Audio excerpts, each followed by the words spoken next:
like this is my second home. I feel like I'm home. You know how I know that I'm home? When I walked into Martin and Bina's place, my telephone just synced with their Wi-Fi. So I knew that I was in a familiar place, and they say the heart is where home is, but where home is where your Wi-Fi syncs. So that's what's going on there. And it is great to be here. I know that some of you probably never met me before, or I see there's a few new faces, which is great to see. And you've decided to come to the best church in Goa, which is fantastic. But in all seriousness, Martin and Bina have been good friends since 2004, really. Actually, we met in 2004 in Adelaide, and we've been walking together on a journey ever since then. And it's an interesting time to be alive, interesting time to be part of the kingdom of God. But today I want to share something with you from Genesis chapter 4. I had actually planned to say something else, but this just kept coming back to me, and thought that I should talk about Cain and Abel. But before we get into all of that, I want you to have a look at the chair that you're sitting on. I want to ask a question. Whoever put that chair out, did they put that chair out there in the spirit, or did they put that chair out in the flesh? And how could you tell? Because here's the thing. If someone was putting that chair out in the spirit, by that I mean they were doing it because they were saying, I just want to serve God. I'm so appreciative of what God has done for me. I'm going to serve God. I'm going to put this chair out. That would be in the spirit, right? But another person might be thinking, you know what? I'm going to get favour with God, and I'm going to do something that's going to make God pleased with me. And then they put the chair out. That would be in the flesh, all right? The thing is, if you look at that chair, you can't tell, can you? Can anyone discern which of these chairs was put out in the spirit and which chair was put out in the flesh? You can't tell. And that's what we have in this story in Genesis chapter 4 about Cain and Abel. So let's have a little read of that story. Genesis chapter 4. Do you want to get someone to read it out to us? Or? I'm happy to read it. Okay. Now we all know this. If you've been around the church for a while, this is a story that you probably know pretty well. In fact, most people, even who are not part of the church, know this story. It's part of our background information. Anyway, we start in verse 1. It says, Adam lay with his wife Eve, and she conceived and gave birth to Cain. And she said, with the help of the Lord, I have brought forth a man. Later, she gave birth to his brother Abel. Now Abel kept flocks, and Cain worked the soil. In the course of time, Cain brought some of the fruits of the soil and offered them to the Lord. But Abel brought fat portions from some of the firstborn of his flock. The Lord looked with favour on Abel and his offering, but on Cain and his offering he did not look with favour. So Cain was very angry, and his face was downcast. Then the Lord said to Cain, why are you angry? Why is your face downcast? If you do what is right, will you not be accepted? But if you do not do what is right, sin is crouching at the door and desires to have you, but you must master it. Now Cain said to his brother Abel, let's go out into the field. And while they were in the field, Cain attacked his brother Abel and killed him. Then the Lord said to Cain, where is your brother? I don't know, he replied. Am I my brother's keeper? And I'll just leave it there for now. Now we all know that story, yeah? There wouldn't be hardly a person in this room who hasn't heard that story before. Have you ever wondered though, why it is that God looked at Cain's offering and didn't accept it, and didn't accept Cain, but looked at Abel's offering and did accept it and thought that was all okay? It would almost be like maybe a parent who had two children, and the children brought two pieces of art, and both of those pieces of art looked exactly the same to you. But let's just say the parent looked at the first one and just said, what is this rubbish? And then threw it into the bin. And then the second one said, oh, this is beautiful, and then put it up on the wall to see. And you would think that would be really unfair. Now, some people have tried to rationalise this and say, well, you see, what Cain did is he only brought vegetable products, but what Abel did is he brought, the best of the meat products. And then they will refer to the law, how you're meant to make sacrifices of fat portions to the Lord and all that sort of thing. But this is a long, long time before the law, so that's not a legitimate claim. And in fact, even in the law, there are offerings of vegetable matter which are perfectly acceptable. So you can't go down that line. And you can't even go down the line of blood versus vegetable matter. All of those things don't really stack up in this story, and that's not why this story is written. Because what they were doing was simply taking out of what they were doing for their work and then making an offering to the Lord. In fact, this is, in the Bible, the first recorded acts of worship in the Bible. You ever thought about that? Yeah. These are the first recorded acts of worship in the Bible. And I believe they actually are deliberately put there to show a division in the way of the Spirit and the way of the flesh right from the beginning. And there are two rivers that flow from this story of Cain and Abel, and they flow all the way down through history, all the way down through the saga of the Scriptures, and in fact they flow all the way through our hearts and all through humanity's hearts. This is kind of a big deal. And I want you to imagine, say, a place up here in the Ghats, a place on the highest peaks, say in Goa or Kerala or somewhere there. You've got this mountain range that runs down the west coast here of India. And there are places there where two raindrops can fall side by side, only that far apart, but one of those raindrops will flow down here, end up coming out of the river here. What is this river here? Mandovi. Yeah, the Mandovi River will end up in the Indian Ocean. The Arabian Ocean, yes. Whereas the other raindrop will go down the other side and flow eventually out to the Indian Ocean. And so they start in the same place, but they end up in completely different oceans. Can you see that? And what's going on here is you've got two acts of worship side by side. Ostensibly, they look exactly the same, but they end up in two completely different places. And I want to explain how it is that they end up in two completely different places. Now, the problem with the story of Cain and Abel is that it doesn't give you a lot of information. People have tried to work out what's going on here. Why is there a difference between the sacrifice of Abel and the sacrifice of Cain? And the story doesn't actually give you much. But if you know anything about Jewish writing, you'll know that there are certain conventions in the grammar and the way that you understand Hebrew that changes the way you understand everything. Take for instance, did you know that in the English language, for instance, there's somewhere between 250 and 280,000 words. But in Hebrew language, there's only 9,000 words. Now, does that mean that English and most other language is more sophisticated than Hebrew? No, it's just different. You see, in English, the English language is made up of about 20 different dialects that have all been jammed together, and they've all been crossbreeding. And in English, you can say one thing 20 different ways. You think of the word anger. Think of all the different ways you can use in English to say that someone's angry. You can think of at least 20 words. But in Hebrew, they might only have 2 words.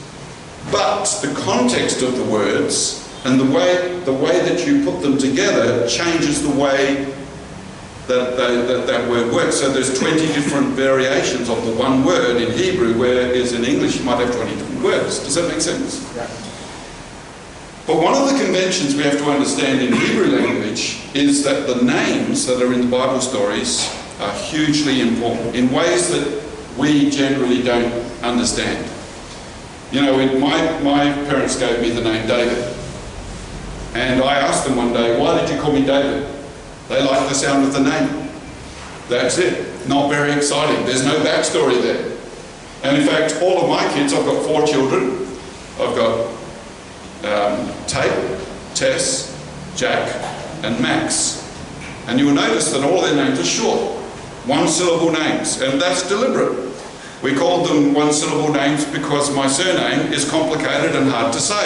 In fact, most of my kids couldn't even spell their surname until they were 23.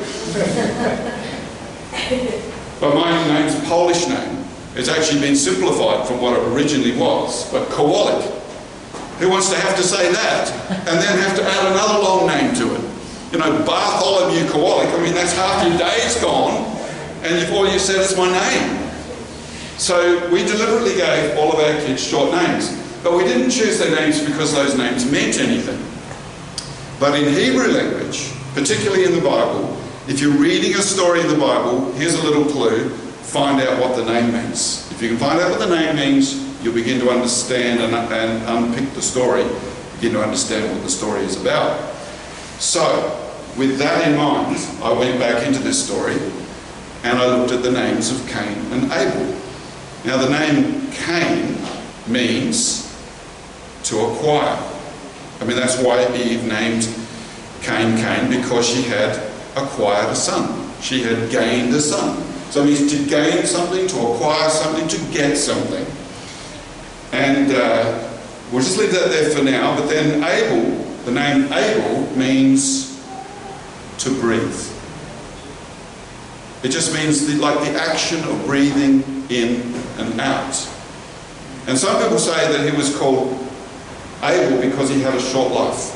His life was cut short by being murdered. That may be true.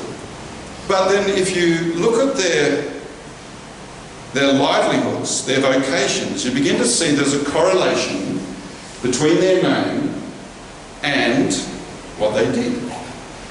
So you have a look at Cain. Cain was a worker of the soil. It says he worked the soil. Can you remember that? So Cain worked the soil, and that word worked in Hebrew is exactly the same word that you might have for a blacksmith hitting a piece of steel and turning it into a horseshoe, or turning it into a crowbar, or turning it into something else.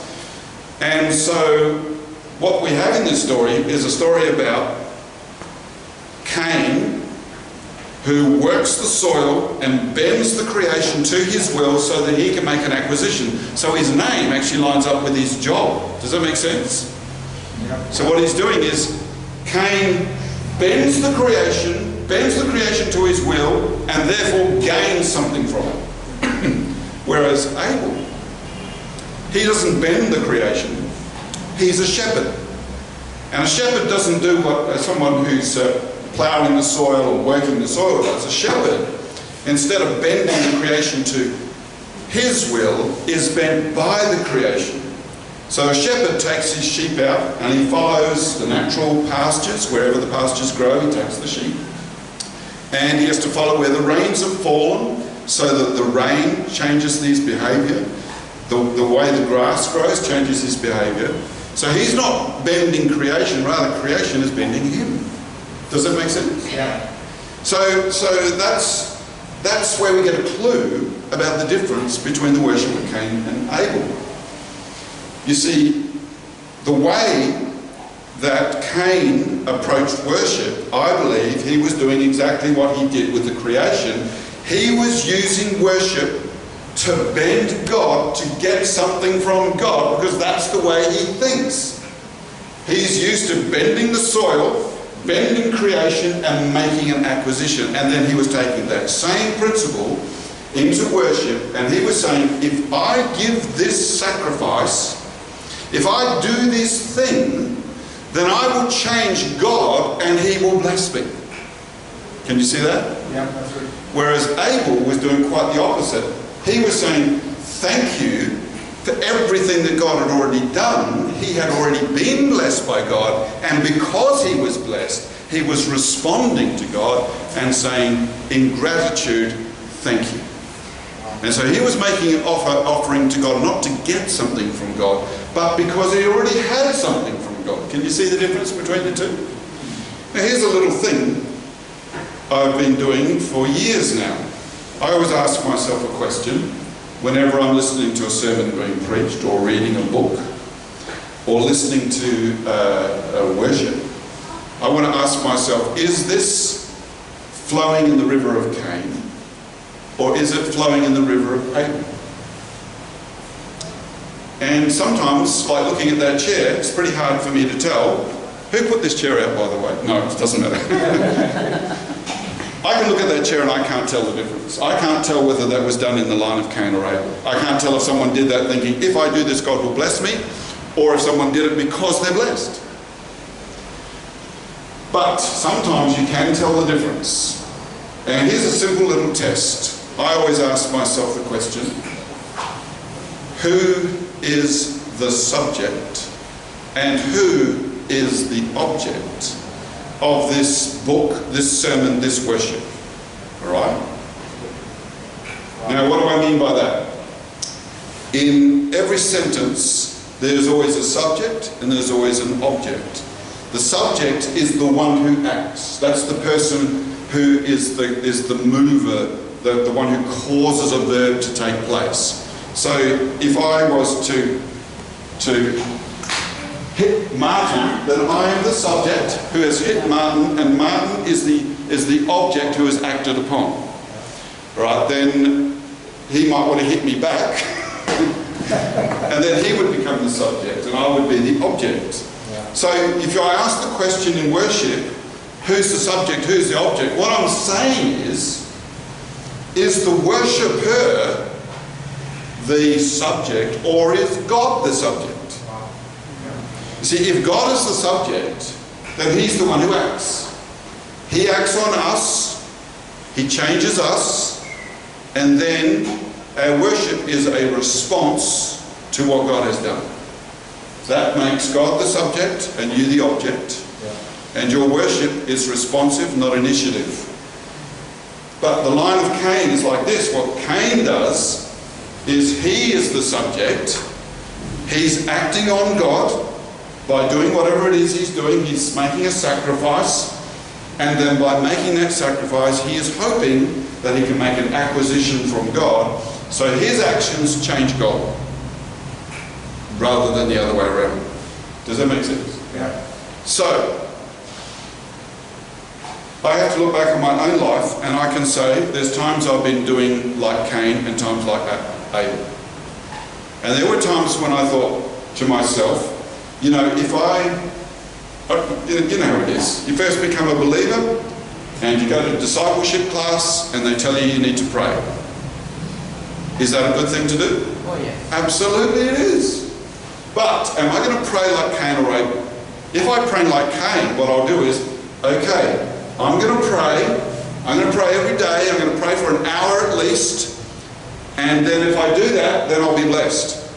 So I set my timer on my watch or on my phone, and I start praying. I'm going to pray for an hour. I'm going to do this. And I start praying, and after 20 minutes I look at the clock and go, oh, 40 minutes to go.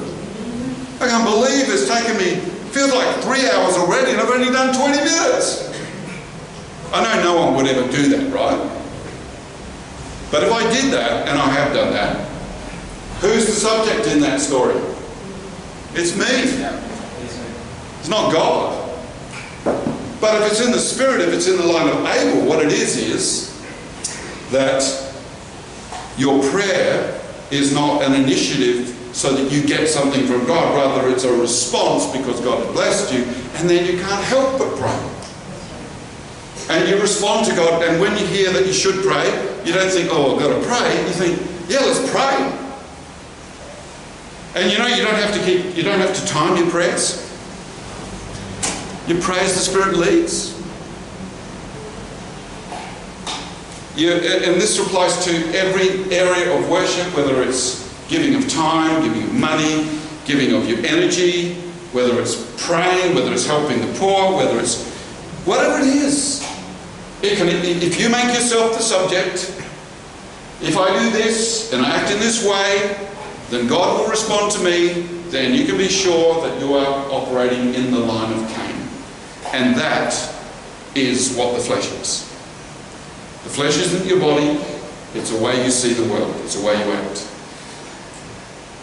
However, if we let ourselves be captured by the truth about who we are in Christ and what God has done for us, He becomes the subject. He is the one who acts first.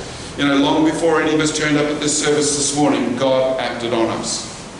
He blessed us. He's been working in our lives. He's been pouring out His grace upon us. He sustains us. He keeps us alive.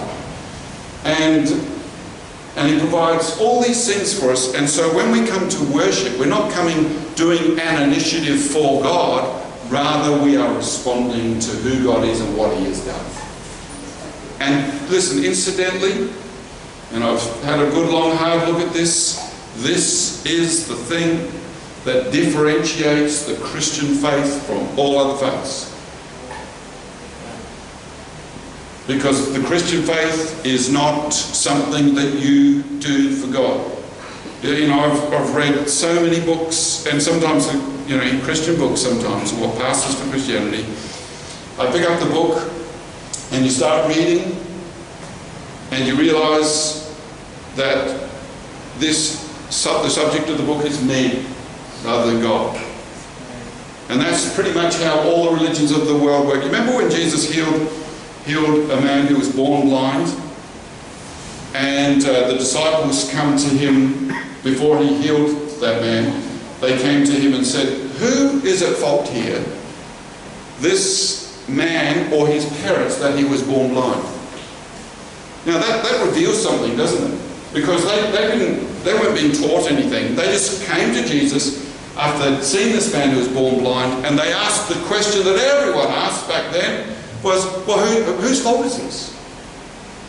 And Jesus said, you're seeing it all wrong. You're seeing everything as cause and effect. But you need to see this in a whole new way. You have to see that this is an opportunity to see the glory of God at work, and it's got nothing to do with human influence. Yeah. And it's above and beyond that. It's a whole other way of looking at the world.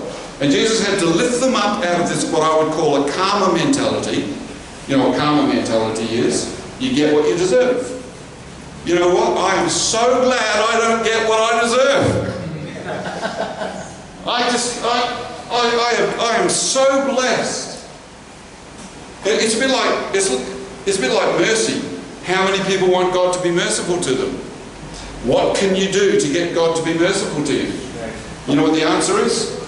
Nothing. Because if you could do something to get God to be merciful to you, then God wouldn't be merciful.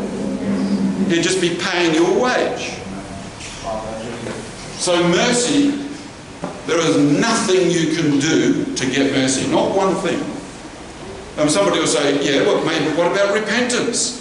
Repentance is not what gets you mercy. Mercy causes you to repent. It's the other way around. God isn't sort of holding out on you until you repent. He's not, oh man, well, I'm sorry, just don't love this person until, I'm not going to be, no mercy for this person unless he repents. But if we did that, that would be Cain. And because I've been repenting, then I get mercy. That is not mercy. Because mercy is given to what sort of people? Undeserved. The people who don't deserve it. How do I know that? Because I've received mercy. Did I deserve it? Absolutely not. I've got nothing to trade with God. God cannot be traded with. But you look at all of the spiritualities of the world, and there's always somewhere in there that you can trade with God. That's the whole idea behind karma. You trade with God. You live a holy life. You live a good life. You be moral. You be pious, and you can trade that for blessing, for safety, for all these things. But the true God can't be traded with, because the true God is God. And if God is not free in His mercy, if He is bound by your faith and bound by your prayers, then he is not free. If he's not free, then he's not Lord. If he's not Lord, he's not God. I mean, that's logical, isn't it? Right. So I'm not saying these things so that then you can go, oh, well, okay, then I'm not going to pray anymore or do any of those things. What that would mean is that you've just completely misunderstood everything that's going on here. Because mercy generates something in you, it changes you, and you will be transformed. I mean, one of my favourite verses in 1 Corinthians 15 is where Paul is saying that of all the apostles, I am the least worthy. He says, you know, I'm unusually born, I was persecuting the church, and I'm the least worthy. But you know what he says after that? He says, I am what I am because of the grace of God. And I work harder than them all. Can you see what he's saying? I actually do more work than the other apostles. And you know why? Because he's worse than them. Therefore he realizes he has experienced more grace than them. And therefore he is being changed and transformed. And he wants to serve, but he's serving in the Spirit. He's serving responsibly, not in some kind of initiative to get grace, but because he's received grace, now he wants to serve. Can you see? And that is what I call the spirit of Abel. That is the way we are meant to worship. That is the way of the Spirit. That is the way that is opposed to the way of Cain. It's an entirely different way of seeing the world. And we've got to get into that place where we examine ourselves and say, who's the subject of my life? Am I the subject of my life? Am I using God to serve me to get what I want? Or is God the subject of my life? He stepped in by grace, he's been merciful to me, and now I am transformed. You know, I could give you story after story after story. One of my favourites is the story of the woman who was at the well in Samaria, and she meets Jesus, and she is in her 6th dud relationship. She's been divorced 5 times, she's shacked up with some guy, and she's so ashamed that she won't come to the well in the morning when everyone else goes there. She's avoiding people. She comes in the middle of the day, and much to her chagrin, there's Jesus sitting there, and she goes to get water. She ends up in a conversation with Jesus, and after a short period of time, she's been transformed. She's a different woman. In fact, at the end of the story it says she runs back into town and she tells everyone and anyone she can get hold of, come and meet the man who told me everything I've ever done. I mean, would you be happy to have everything you've ever done told to everyone here? Would you like to have a movie screen that shows everyone everything you've ever done, subtitled with your thoughts? Would you like that? Yep. She lost her shame though. Can you see that? Her shame was gone. And she was a person who would have said, I am nobody. I am loved not by God. I am cursed. I'm the last of the last. I'm nothing.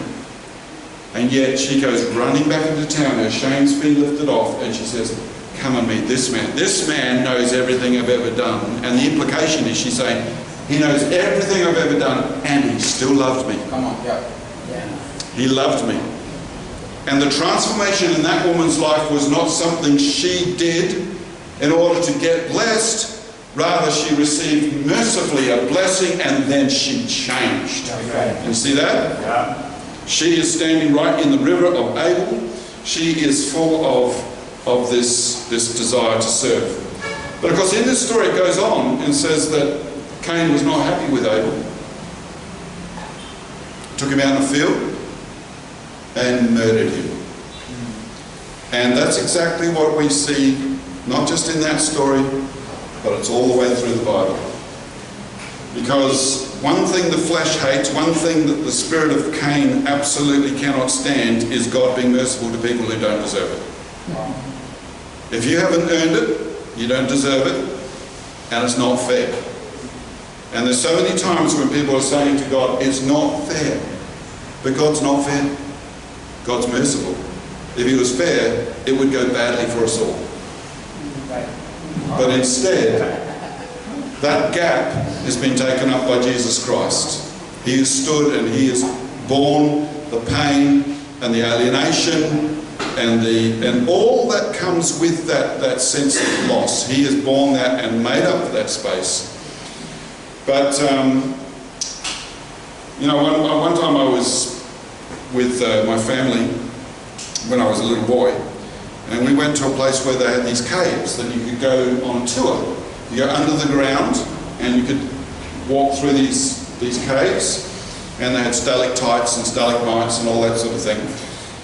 Anyway, we were there just with this guy alone because there was no one else that turned up for the tour, so we got to talk to him. And it turns out this guy really loves caving, not just as a job, but he did it in his spare time as well. His idea of a good weekend was crawling around through little tunnels about that big, trying to find new caves. And he told us the story one time where he and his friends had spent 2 days underground, crawling through these tunnels, you know, just suffocating and claustrophobic tunnels, can you imagine it? In the dark. And then suddenly they came across this magnificent cavern. It was huge, and he said, this is the greatest cave we've ever found. We're going to be famous. They started to high-five each other and celebrate as they began looking around with their torches. And then, as they were walking along, one of them was walking along and looked down on the ground, and there was a Coke can. They went, how did that get in here? Went a little bit further, and there was some more rubbish. And then eventually they went round and they eventually found a rope ladder coming down into the cavern, which local school kids have been going out and just getting down. They ride out on their bikes with their lunch and get down there and play there, and they'd left some junk there. So other people had already got there, and they got there the easy way. And they'd spent all this time, you know, crawling around underground, and someone else had already beaten them to it through a much easier way, and so naturally they were angry. And that's exactly what's happening with Cain. Cain says, I have worked hard, I've worked the soil, and I've made this sacrifice. Now, God, you owe me. Look at all the things I've done. And when Abel comes along and receives something he doesn't deserve, naturally Cain is annoyed and he's angry. Now, that same story is repeated in the story of the prodigal son, isn't it? Remember the older son, the younger son?